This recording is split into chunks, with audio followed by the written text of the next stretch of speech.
बिजली कभी अपने घोंसले में बैठी हुई थी कि एक उड़ता हुआ तोता वहां आकर पास वाले पेड़ पर बैठ जाता है। कभी बहन, कैसी हो तुम?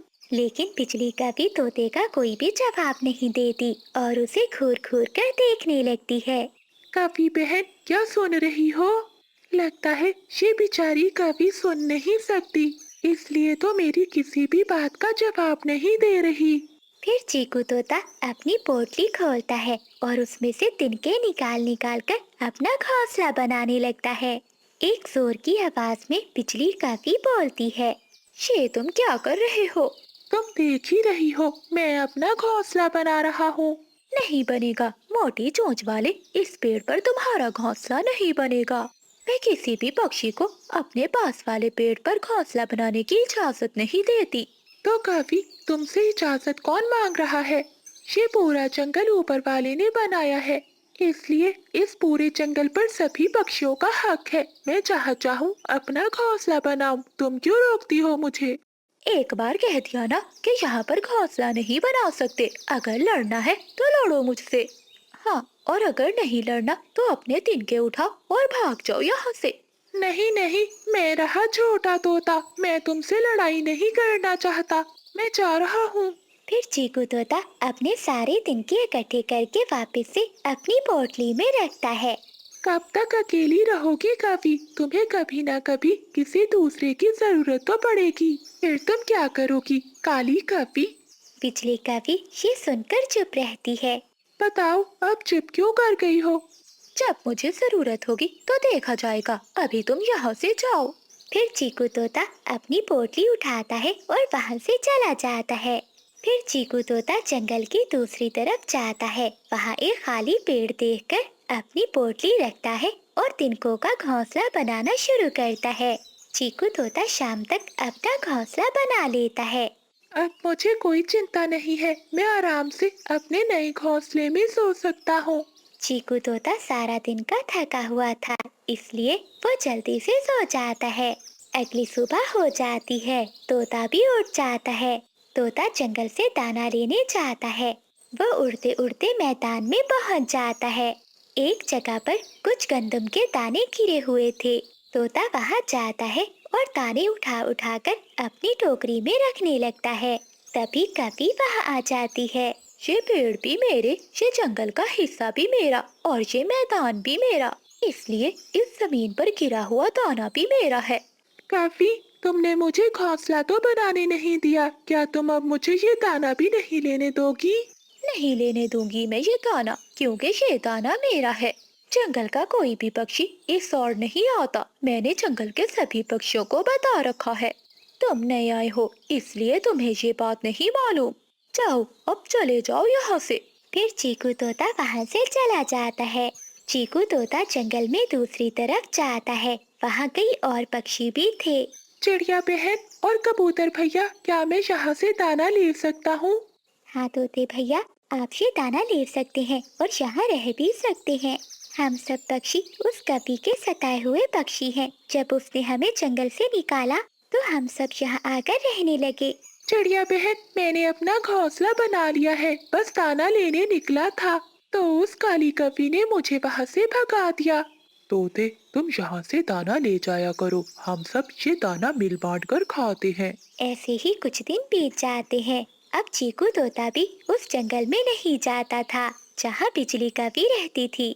एक दिन बिजली कपी को बहुत तेज बुखार हो जाता है। वो अपने घोंसले में लेट जाती है। वो बुखार से तड़प रही थी, लेकिन कोई भी पक्षी उसके पास नहीं था जो उसकी बात सुनता, जो उसकी मदद करता, क्योंकि कपी तो किसी को भी अपने पास घोंसला नहीं बनाने देती थी। कोई है, कोई तो मेरी मदद करो, मुझे बचा लो। ऐसे मदद के लिए पुकारते पुकारते बिजली कभी अचानक अपने घोंसले से नीचे गिर जाती है और पेड़ के नीचे कांटेदार झाड़ियों में फंस जाती है।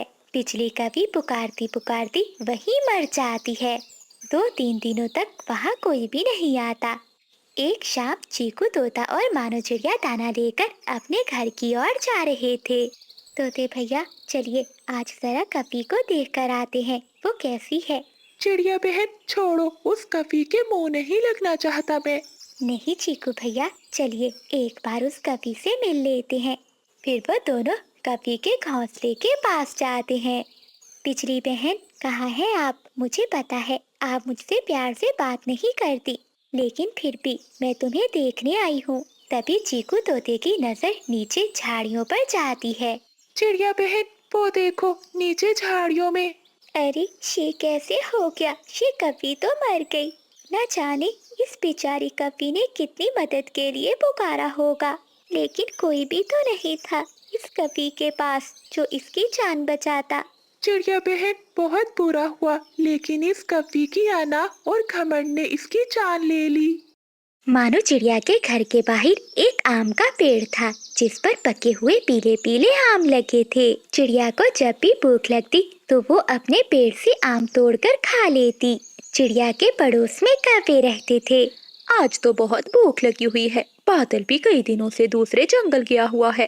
क्यों ना मैं आज चिड़िया से आम लेकर ही खा लूं। बिजली कवि ऐसा सोचकर मानो चिड़िया के पास जाती है। चिड़िया बहन, मुझे एक पका हुआ आम दे दो, मुझे बहुत भूख लगी है। बिजली बहन, वो दिन याद करो जब मैंने आपसे कहा था कि मेरे आम के पेड़ को पानी देने में मेरी मदद करो, लेकिन तुमने उस दिन साफ मना कर दिया था। माँ कसम चिड़िया बहन, उस दिन मेरे पेट में बहुत दर्द था। अच्छा, अब ज्यादा नाटक मत करो। फिर मानो चिड़िया अपने आम के पेड़ से एक आम तोड़कर बिजली कवि को दे देती है। बिजली कवि वो आम लेकर अपने घर चली जाती है।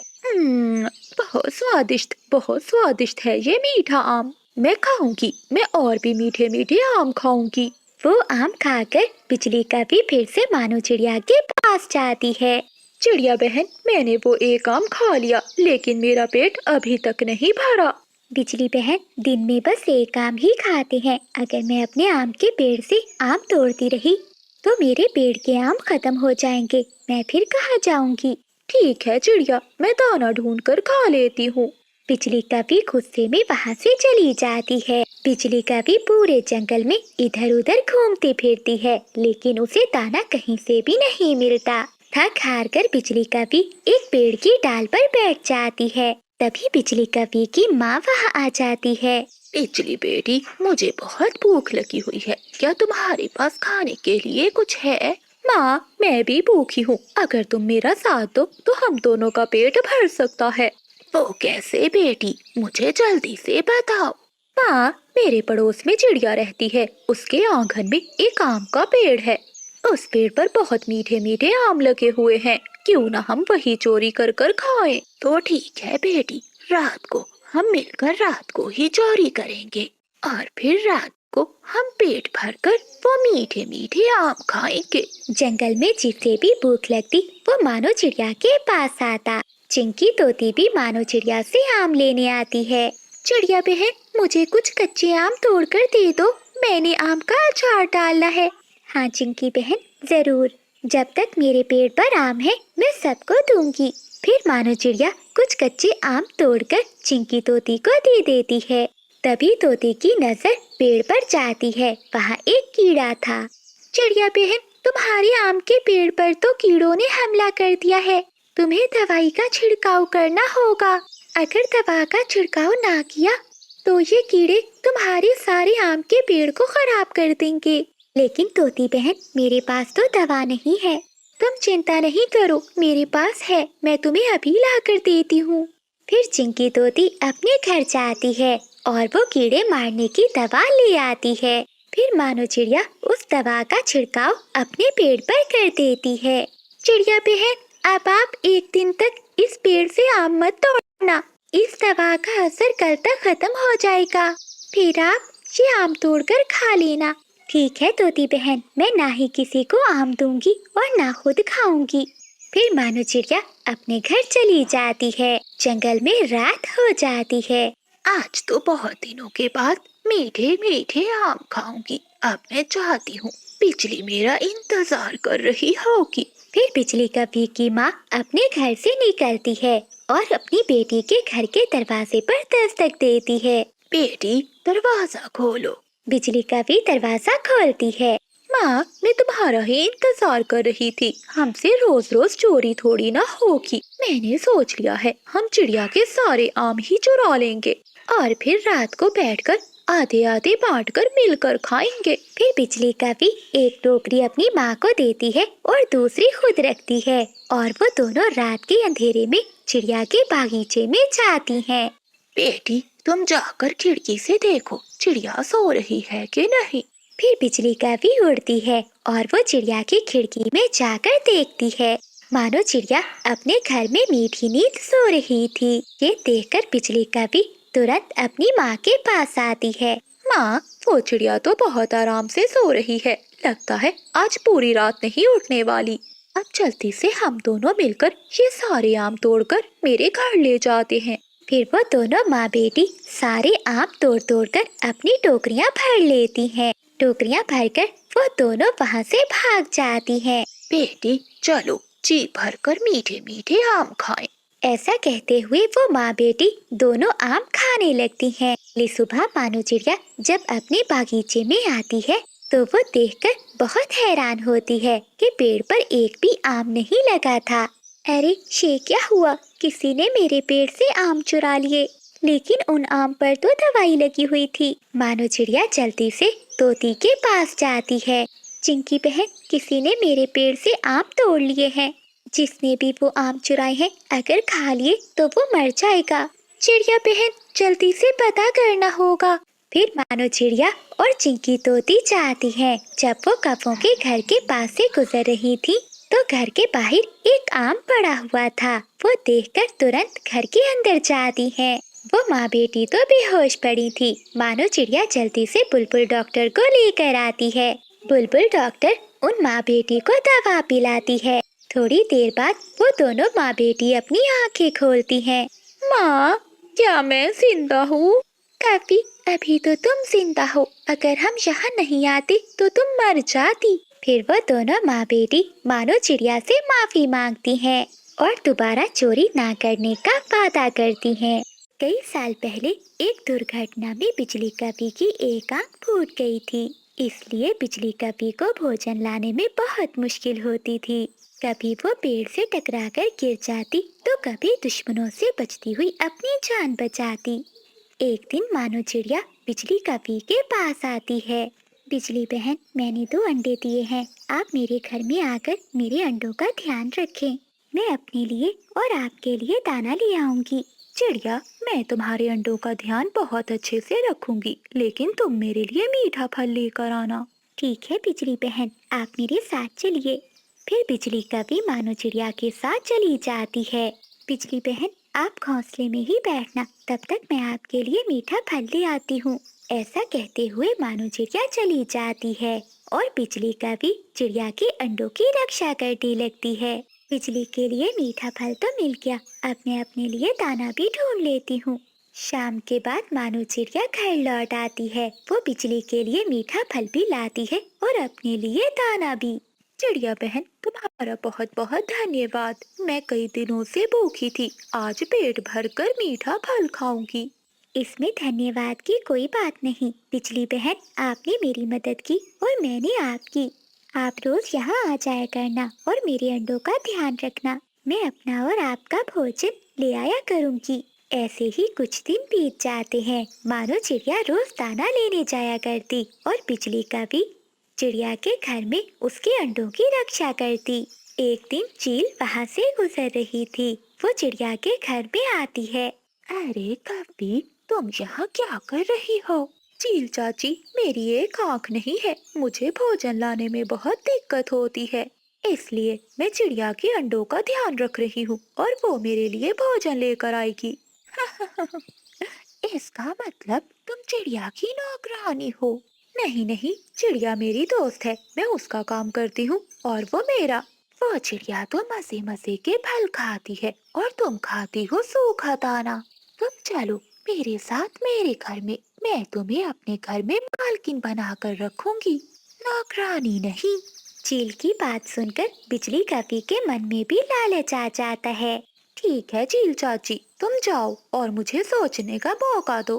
फिर चील वहाँ से चली जाती है। वैसे चील चाची ने बात तो ठीक कही है, मैं कब तक चिड़िया की नौकरानी बनकर रहूंगी। आज मैं चिड़िया से बात करूंगी। थोड़ी देर बाद मानो चिड़िया भी आ जाती है। आज फिर सूखा दाना, पहले दिन तुम मेरे लिए मीठा फल लाई थी और फिर हर रोज सूखा दाना ही लाती हो। मैं नहीं खाऊंगी ये सूखा दाना। पिछली बहन, जंगल में सूखे का मौसम चल रहा है, इसलिए भोजन की बहुत कमी है। बस बहुत हो गया, अब तुम्हारा और मेरा साथ नहीं चलेगा। कल से मैं नहीं आऊंगी। अब तुम जानो और तुम्हारे ये अंडे। ऐसा कहते हुए बिजली कभी चली जाती है। अगले दिन बिजली कभी चिड़िया के पास नहीं जाती। बड़ी, अगर आज भी काम वाली ना मिली तो मैं तुमसे बात नहीं करूंगी। छोटी, तुम चिंता नहीं करो, समझो एक नौकरानी मिल गई, ये काफी है, जो हमारे घर के सारे काम करेगी। ऐसा कहते हुए चील अपने घर से निकलती है और वो बिजली कभी के पास जाती है। क्यों भी बिजली, क्या सोचा है तुमने? चील चाची, इसमें सोचने वाली क्या बात है, मैं आपके साथ ही जाऊंगी। अब मैं तुम्हारे घर में जाकर मालकिन बनकर रहूंगी। अब मुझसे और चिड़िया की नौकरी नहीं होगी। ऐसे धोखा देकर चील बिजली कपी को अपने साथ ले जाती है। रास्ते में मानो चिड़िया और तोता बिजली को चील के साथ जाता हुआ देखकर उसे रोकते हैं। क्या हुआ बिजली बहन, आप चील चाची के साथ क्यों जा रही हैं? बस बहुत हो गया, मैंने सोच लिया है, अब मैं चील चाची के साथ ही रहूंगी। वैसे भी चील के पास ढेर सारा भोजन है और मुझे भोजन की कोई भी चिंता नहीं होगी। बिजली, ये तुम गलत कर रही हो, तुम्हें चील के साथ नहीं जाना चाहिए। चुप कर जा मोटी चोंच वाले, तुझसे अब थोड़ी ना बर्दाश्त होगा कि मैं चील के घर मालकिन बनकर रहूं। चलो चील चाची चलें। फिर चील बिजली कपी को लेकर अपने घर चली जाती है। घर जाकर वो दोनों चील बहनें बिजली कपी के पंख काट देती हैं। शे क्या किया तुम दोनों ने? मेरे पंख क्यों काट दिए? ताकि काली कपी दौड़कर कहीं जा ना सके और मेरे घर में हमेशा काम करती रहे। छोटी, जो भी काम करवाना है इस कपी से करवा लो। आज से ये हमारी नौकरानी है। हाँ दीदी, चल कपी, अब जल्दी से मेरे रसोई के सारे बर्तन धो दे और फिर पूरे घर में झाड़ू और पोछा भी लगाना है। बिजली कपी तो अब कुछ भी नहीं कर सकती थी। वो रसोई में जाती है और बर्तन धोने लगती है। वो अब कुछ भी नहीं कर सकती थी क्योंकि उसने बहुत अच्छी दोस्त को खो दिया था और अब वो हमेशा हमेशा के लिए चील बहनों की नौकरानी बन गई थी। बिजली कभी अपने घर में आलू मटर वाले चावल बना रही थी। बबली कबूतरी बिजली कभी की पड़ोसन थी। बबली कबूतरी का बेटा अपनी माँ से कहता है, मम्मा, बिजली आंटी अपने घर में आलू मटर वाले चावल बना रही हैं। मेरा भी बहुत दिल चाह रहा है खाने को। जाइए, आप आंटी से मुझे आलू मटर वाले चावल ला दीजिए। अरे बबलू बेटा, आपको किसने बताया? मम्मा, मुझे जुगनू ने बताया है। ठीक है बबलू बेटा, तुम घर पर ही बैठो, मैं अभी बिजली से चावल लेकर आती हूँ। बबली कबूतरी अपने घर से निकलती है और बिजली कभी के घर जाती है। बिजली बहन, मेरा बबलू भी आलू मटर वाले चावल मांग रहा है, मुझे 1 प्लेट चावलों की दे दो। ना कबूतरी, मैं तो किसी को 1 चम्मच भी चावल नहीं दूंगी।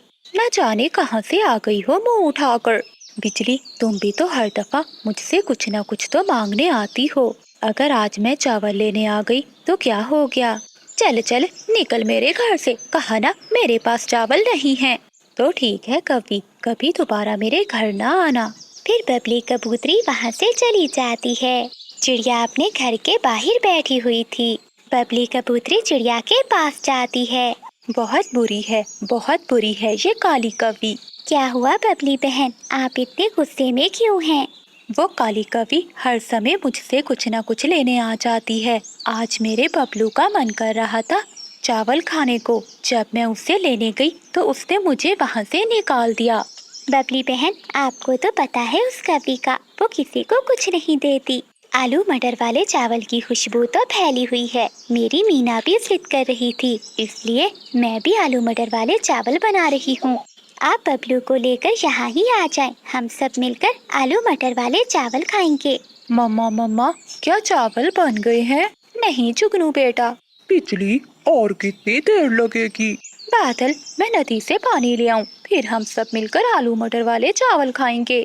बिजली कभी नदी से पानी भरने चली जाती है। जुगनू कौवा चुपके से रसोई में जाता है। मैं थोड़े से चावल खा लेता हूँ, मम्मा को नहीं बताऊंगा। ऐसा कहते हुए जुगनू कौवा आलू मटर वाले चावल खाने लगता है। वो पेट भरकर चावल खाने के बाद वहाँ से चला जाता है। बादल कौवे को भी चावल की खुशबू सता रही थी। वो भी रसोई में जाता है। ये चावल तो पककर तैयार है, मैं थोड़े से खा लेता हूँ। जुगनू कौवे के बाद बादल कौवा भी वो आलू मटर वाले चावल खाने लगता है। देखते ही देखते हंडिया तो खाली हो जाती है। बबली कबूतरी भी अपने बेटे बबलू को लेकर चिड़िया के घर आ जाती है। मानो चिड़िया आलू मटर वाले चावल बनाने लगती है। बिजली कभी नदी से पानी भरकर ला रही थी कि रास्ते में उसे उसकी बहन मिलती है।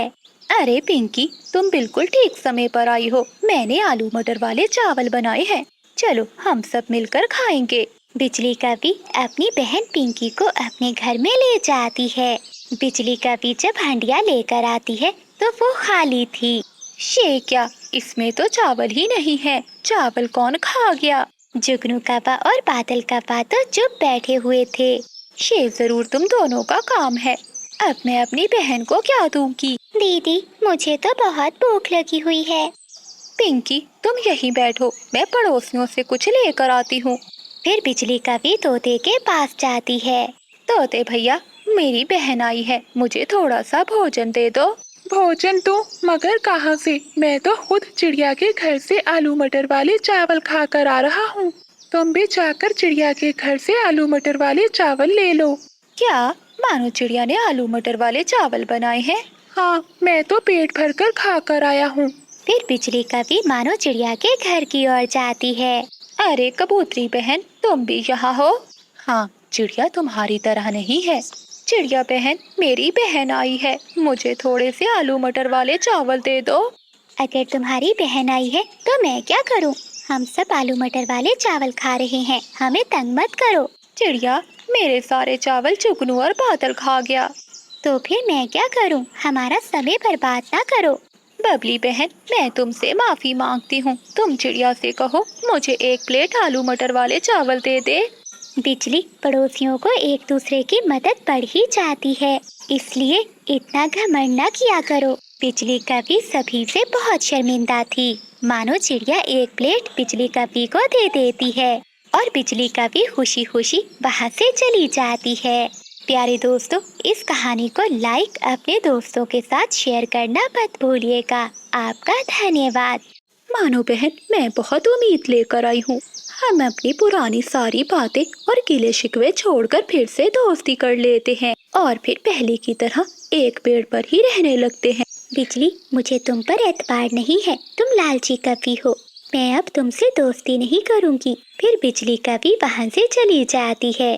बिजली कभी आम के पेड़ के पास जाती है और आम के पेड़ से कहती है, आम के पेड़, मुझे एक आम दे दो। मेरी दोस्त चिड़िया मुझसे गुस्सा हो गई है, मैं उसे आम देकर सुलह करना चाहती हूँ। कभी तुम हमेशा झूठ बोलती हो, मुझे तुम पर एतबार नहीं है। मैं सच कह रही हूँ, आम के पेड़, मैं अब कभी चिड़िया को धोखा नहीं दूंगी। फिर बिजली कभी आम के पेड़ से एक आम लेकर फिर से मानो चिड़िया के पास आती है। चिड़िया बहन, देखो मैं तुम्हारे लिए क्या लाई हूँ। देखो, मैं ये आम लाई हूँ, ये आम बहुत रसीला है। मैं नहीं खाती तुम्हारा आम, तुम बहुत धोखेबाज हो, तुम हमेशा धोखा देती हो। ऐसा कहते हुए मानो चिड़िया वहाँ से चली जाती है। एक कबूतरी थोड़ी दूर बैठी उन दोनों की बातें सुन रही थी। बबली कबूतरी बिजली कभी के पास आती है। अच्छी कभी, तुम बहुत अच्छी हो। अगर वो मानो चिड़िया तुमसे दोस्ती नहीं करना चाहती तो क्या हुआ, तुम मुझसे दोस्ती कर लो, मैं दोस्त बनूंगी तुम्हारी। क्या सच, तुम दोस्ती करोगी मुझसे? हाँ हाँ, क्यों नहीं, आज से तुम मेरी दोस्त हो। ये लो मेरी सहेली, ये मीठे मीठे आम खाओ। फिर बबली कबूतरी बिजली कभी से आम लेकर मीठे मीठे आम खाती है और फिर वो दोनों सहेलियां नदी पर चली जाती हैं। नदी से ठंडा पानी पीती हैं। मेरी सहेली, दूसरे जंगल में मेरा एक अमरूदों का बाग है, किसी दिन मैं तुम्हें वहाँ लेकर जाऊंगी। मीठे अमरूद मैंने बचपन में खाए थे, मेरी माँ लाई थी मेरे लिए। तुम चिंता नहीं करो, जी भर कर खाना, मेरे अमरूद के बाग से जी भर कर अमरूद खाना। दूसरे दिन मानो चिड़िया बबली कबूतरी को बिजली कपी के साथ घूमता हुआ देखती है। कबूतरी बहन, मैंने सुबह देखा आप उस बिजली कपी के साथ कहाँ जा रही थी? मानो अब कपी मेरी दोस्त है, हम पूरे जंगल में एक साथ घूमती हैं। हम दोनों एक साथ मिलकर भोजन भी खाने जाती हैं। बबली बहन, वो कपी बहुत धोखेबाज है, उसने हमेशा मुझे धोखा दिया है। वो तुम्हारे साथ भी ऐसा ही करेगी, वक्त आने पर वो तुम्हें भी छोड़ देगी। चिड़िया, तुम मेरी और कपी की दोस्ती से जल रही हो। मुझे क्या, मैं तो जा रही हूँ, ये तो वक्त ही बताएगा। ऐसे ही कुछ दिन बीत जाते हैं। एक दिन बिजली कपी कबूतरी से कहती है, बबली सहेली, सर्दियाँ आने वाली हैं, क्यों ना हम सहेलियाँ मिलकर अपने लिए लकड़ियों का एक पक्का और मजबूत घर बना ले। हाँ बिजली, ये आइडिया तो बहुत अच्छा है। अच्छा सहेली, मेरे सर में बहुत दर्द हो रहा है, तुम ऐसा करो, जंगल से जाकर कुछ लकड़ियाँ ले आओ। फिर बबली कबूतरी जंगल में जाती है और वहाँ से सूखी लकड़ियाँ इकट्ठी करती है। कबूतरी लकड़ियाँ लेकर बिजली कपी के पास आती है। ठीक है सहेली, लकड़ियाँ तो आ गई, अब जल्दी से जाकर सूखे तिनके ले आओ, जब तक मैं यहाँ बैठकर इन लकड़ियों का ध्यान रखती हूँ। बिजली कपी अपना सारा काम बबली कबूतरी से करवाती है। अगले दिन वो दोनों अपने लिए एक नया और सुंदर घर बना लेती हैं। कबूतरी अपना नया घर देखकर बहुत खुश थी। बिजली देखो, मेरा घर कितना सुंदर लग रहा है। शाम को मानो चिड़िया फिर से कबूतरी को मिलती है। बबली बहन, एक बार बिजली ने मेरे साथ मिलकर भी घर बनाया था, लेकिन जब ठंड आई तो बिजली ने मुझे घर से निकाल दिया था। मानो तुम अपना काम करो और मुझे अपना काम करने दो। मेरी और कपी की दोस्ती अब उम्र भर रहेगी, चलने की कोई जरूरत नहीं है तुम्हें।